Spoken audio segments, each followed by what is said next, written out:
Hi everybody, it's Jessica, and today I want to do something a little bit different. I saw a few weeks ago that May is Mental Health Awareness Month, and for the last couple of years I've been trying really hard to be more open and honest about my own struggles with mental health, and I've been trying to figure out how I might engage in just this month and bringing more awareness to mental illness. And I saw that the Mental Health Association actually has a theme for this year's participation, and their theme is Life with a Mental Illness, and I will put the link to their website down below. It's a pretty great website, and they actually have a whole toolkit for organizations as well as for individuals who want to participate in Mental Health Month. But what they say is that they're calling on individuals to share what life with a mental illness feels like for them in words, pictures, and video by tagging their social media posts with hashtag mental illness feels like. Or, this is one of the things that's really cool too, they actually have an anonymous submission that you can do as well, and they'll not put any information about who you are, and they'll just sort of share it anonymously, which I think is really awesome. And then they're also collecting those posts and displaying them at mentalhealthamerica.net/feelslike. And the reason they're doing this, they say, posting with the hashtag will allow people to speak up about their own experiences, to share their point of view with individuals who may be struggling to explain what they are going through, and help others figure out if they too are showing signs of a mental illness. And this is my favorite part. It says, sharing is the key to breaking down negative attitudes and misperceptions surrounding mental illnesses and to show others that they are not alone in their feelings and their symptoms. So sometimes it's really hard for me to share openly.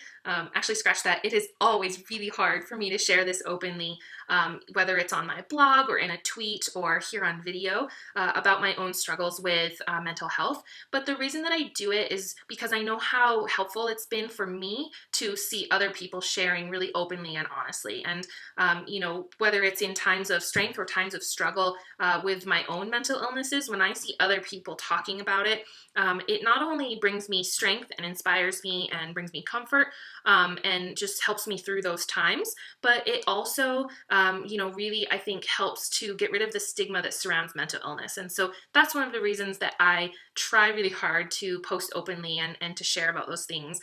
It's really hard to even just have conversations with people who I know and love and who I know love me and care about me.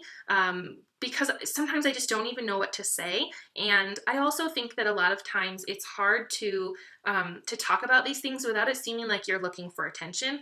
Unfortunately, I've been scrolling through the mental illness feels like hashtag on Twitter, and I've seen a lot of people talking about, just sort of calling people out about like, you're just looking for attention, or you're just saying, these blasphemous things or these outrageous things that, you just want people to notice you, basically. And a lot of other people who are sort of responding and saying that's not true. Like, it's really helpful to have this place to go and to talk to people about this and to be able to share openly and sort of, come out of the shadows with some of the things that we experience. And so I think sometimes I do worry that I'm not saying it right, or I'm not expressing it right. It's not only is it hard to talk about mental health and mental illness, just because it's you're putting a lot of light and like spotlight on yourself, and things that come from usually a really protected place, and you have to be super vulnerable in order to talk about those things. But in addition to that, sometimes it's just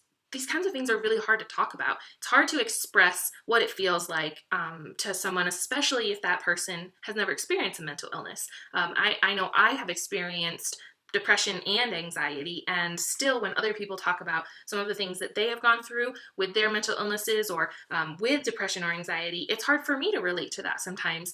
So I can only imagine how hard it would be for someone who has very luckily not had to experience firsthand what that feels like. But in any event, the reason that I wanted to do this is because I do think it's important that we can talk about these things. I do think it's important that we stop having the stigma that it's a weakness or things like that, and that but that people can have someone to look to in times of struggle, but also just so that we have less people who are struggling alone. Because unfortunately, not only do we have people who feel like they can't talk to anybody about these things, but we have people who feel like they can't get help. And I know that it's only through a lot of different strategies and different people and things that have helped me that I am able to get through these things. And sometimes it's just a matter of getting through a day.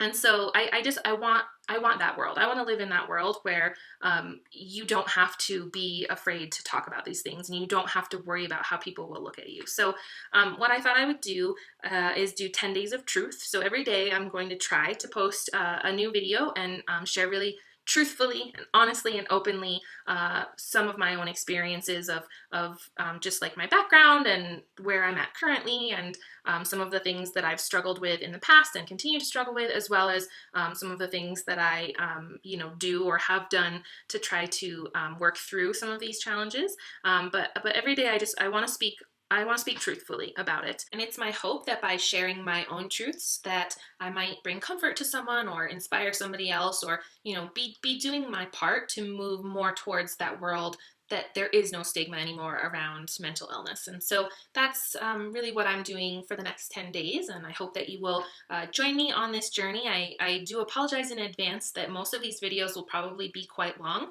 because, I'm not really sure what I'm going to say in them. I kind of hit record and just let it go and flow and see what happens, and then try to edit it to be as short as possible so that people can actually watch it. But this is probably going to be the hardest video series that I've done because it's really hard to shed light on a lot of these things, and just to know how to talk about them. So I also encourage you, because it is Mental Health Month, if you struggle with mental illness or you know somebody who does, maybe consider sharing in whatever way feels right to you about your own struggles, or what it's like to be a friend or a family member, a parent or a child of somebody who has mental illness. But also know that that doesn't have to be, a video blog that you're putting out there on the internet. It also could just be, talking to a friend or confiding in one person, telling them something that you haven't told them before. But it also can be, just